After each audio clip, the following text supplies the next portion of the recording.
Welcome to Rewatch and Rank. On this channel, we rewatch older TV shows, provide a summary and opinion on the episode before ranking each episode against each other, and today's episode is Deathnote Live Action Episode 6. Episode in a nutshell is a brief reminder of what happens during this episode. So we begin sort of where the last episode left off, with Misa being interrogated by Elle, asking her if she is Kira, if she knows Kira, what her connection to light is, so on and so forth. And she eventually does end up giving up the notebook so that her memories are erased, and then, of course, mistakes Elle for a stalker, very similar to how it happens in the anime version. And then Rem goes to Light, gives him Misa's notebook, and basically tells him that if Misa, because they're really after Light, if Misa takes the fall for him, she's going to kill him. So Light then comes up with his plan to turn himself in. So he first buries one of the notebooks, gives the other notebook to Rem to find somebody who will continue to kill criminals on her orders, but then also potentially use the notebook for human greed, which will eventually lead to them being caught and therefore ensure that him and Misa are no longer suspected. Then he turns himself in with Ryuk, and he stays confined until he hears about the killings resuming, but Elle, of course, doesn't tell him right away that those killings have resumed, instead trying to keep him in the dark. This, of course, doesn't really sit well with some of the task force, specifically Himura, Mogi, and Matsuda, so they decide to go out and start investigating on their own.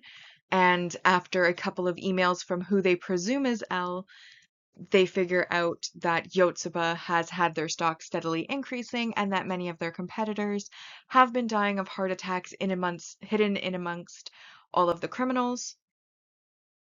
However, it is later revealed that it was actually Nier using Elle's email to give them these hints. Anyways, Elle then has the idea to do a polygraph test with Light, and it is between two questions that Light eventually gives up the notebook, which erases his memories so that he's able to pass the polygraph. He's then left in the cell, and this is when Soichiro arrives and basically breaks Light out, drives him to the middle of nowhere, where there is a camera in the car that Watari has already installed, and basically Soichiro pretends that he's going to do a murder-suicide with Light because he believes Light is Kira, and then he shoots the blank, and after that he talks to Elle saying he's still alive, as they presumed that if either Misa or Kira were Light,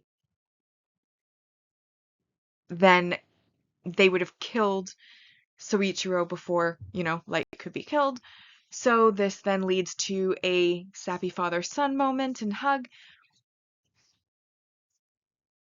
and that's essentially what happened in this episode. So now that we've been reminded about what happened in the episode, we'll now rank the episode. As always, we'll start by ranking on the mostly objective ranking list, which uses set values of key storytelling elements to determine the score, followed by the personal ranking list, which is based on entertainment value and opinion. So our mostly objective rank values, there were quite a few that applied within this episode. First, we have a single episode supporting character introduction, which was Jason Walterson, which is one of the highlighted victims of the Yotsuba arc and the one that we do see dying on screen and that they talk about in their meeting. That's worth 1 point. Then we have our multi-episode supporting character introductions. And this one I was debating if it was time yet for them, because the Yotsuba group, the whole group of them around the table, is introduced in this episode, and we do see them choosing victims, having their meetings at multiple points throughout the episodes. However, none of them have been specifically named yet. But because at this point they are working as a group, and the Yotsuba group is mentioned and named, I did decide to give it some points, if of course some of them distinguish themselves and actually get names in the future, then I probably will also give them points for the being named, but at least right now for the group as a whole, I am counting it as a multi-episode supporting character, which is +3. Then we have +3 for our multi-episode supporting character development. And this, of course, is Mogi, Matsuda, and Himura investigating independently, separate from L. Then we have our impactful, memorable moment line, etc., which, of course, is the setup between Suichiro and Light, where Suichiro tests whether Light is Kira by attempting to pretend to kill him by shooting a blank, and again, the theory being, if he was actually Kira at this point, he would have killed Suichiro rather than allow him to kill him, which at least temporarily lowers the suspicion on Light. And of course, it's one of the iconic moments that every single iteration of Death Note, every adaptation always has, so that is what makes it memorable. Next we have our multi-episode main character developments, and this is 2 different developments. The first one, of course, is Misa giving up the Death Note, thereby losing her memory. Though she still remembers loving Light, she forgot that he was Kira or that she was Kira, etc. And then, of course, we have Light making the bold move of turning himself in before he then later also gives up the Death Note, losing his memory as well. I then also added another 4 points for the world building piece because this episode is where Rem explains to Light exactly what happens when you give up the Death Note and the fact that you can relinquish the Death Note, the Death Note's ownership. Which brings us to a total of 22 positive points. And as for negative points, objectively, there was negative messaging or behavior in the fact that, as Mogi points out in the episode, the treatment of Misa while she's imprisoned is because she is, like, the way that she's tied up, and for, like, the amount of time and the type of interrogation, etc., would be a violation of human rights. Of course, the superintendent or chief of police or whoever he is, Suichiro's boss, okays it because obviously he's still upset that his partner in crime was taken out by the second Kira. And then, of course, to a certain extent, also Light's treatment is kind of, it's solitary confinement. The fact that he's bound the entire time that he is confined, except when eating, and then he eats under supervision. They're withholding information, only talking to him to interrogate him, etc., etc.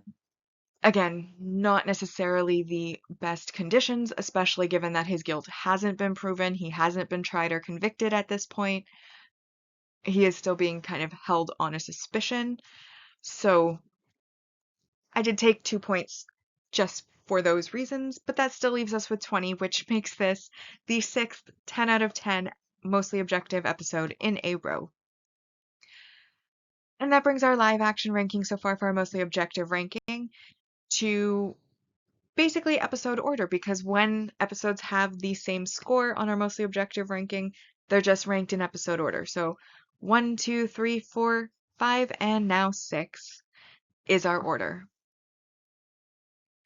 As for my personal ranking for this episode, I still greatly enjoyed this episode. I thought it was very engaging and entertaining, but I did only give it an 8 out of 10, so I didn't think it was the best episode so far, of course.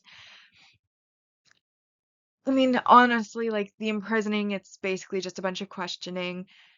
I liked that the task force went off on their own because they didn't really agree that Light was suspicious. At least Mogi and Matsuda don't, because they know Light personally and have known him since he was younger, and they both think that he is a kind person. Himura kind of tags along with them because she wants to catch Kira, and obviously she can't do much with regards to the interrogation anyways. Light turns himself in, so it's basically him sitting around in prison, Misa sitting around in or tied up in prison. L's basically at his computer interrogating them. So there were a lot of basically by saying that, a lot of slow moments throughout the episode where it was kind of dragging on a bit, but then that's the nature of the plot. The plot itself was very entertaining. The test at the end was great. The fact that once again they're kind of foreshadowing Nier as being involved sooner than he was originally, or in this version, she was originally, by having her giving the task force hints about the Otsuba group. And there were a couple of changes from the anime which I thought really helped. Like, obviously, the fact that Nier was giving the email hints rather than it being L himself, and that L didn't even notice because when the group comes back and thanks him for his help with pointing out Yotsuba, he basically is completely confused because he didn't do that. And then, of course, we know as the audience it was Nier. So I thought that was very interesting, especially since ultimately in the anime it was Nier who defeated Light, not L. So this also kind of has Nier being like a step up from L, which I thought was a good choice. Um, though still not a huge fan of Nier because I do like the whole cat and mouse between Light and L. And then I also really liked how the polygraph was used as a way to have Light give up his ownership. So basically, he's told that he has to answer no to every single question that L asks. And the first question that L asks him is if his name is Light Yagami, so he says no, and it does its whole blipping thing because he's lying. And then L asks him if he's Kira, but before he gets the question out, Light makes a comment about, oh, if you're going to suspect me and not trust me, then this useless pride, I'll just have to throw it away. And that, of course, is when he loses all of his memories. So then when L finally gets the second question out, are you Kira? He says no, and it doesn't blip because he's lost all of his memories. And I'm like, that is such a better way to do it than they did in the anime. Because in the anime, he's just sitting in the cell randomly one day, gives it up, and then all of a sudden he starts freaking out, and it's super suspicious. Whereas in this one, it's not as suspicious because, you know, it's mid polygraph that he gives it up and it actually shows that he's telling the truth when he says he's not Kira. And I thought that was really well done and a great idea. And anyways, that's probably my favorite part of that like slight change from the original that just is what makes the drama so much better than the anime. And I do think it is so much better. Um, so that being said, like I said, I gave it an 8 for the slow bits, but it still was very entertaining, and it brings our ultimate ranking so far to in first, the 4th episode, episode 1 in second, 5th episode, this episode comes in 4th, which is episode 6, and then episode 3 and episode 2 is currently the last episode. So now our series ranking so far. On our mostly objective ranking, we had part 1 of the anime at 70.77%, part 2 of the anime at 51.82%, and the live action so far, objectively, is perfect, which is a 60 out of 110. On the personal side, part 1 of the anime had a final score of 60.38%, part 2 a final score of 49.09%, and the live action so far, while not perfect, does have a strong showing, and it is 52 out of a possible 110 so far. With that, we've now rewatched and ranked Deathnote Live Action Episode 6. Like and subscribe if you'd like to, and I'll see you in the next episode.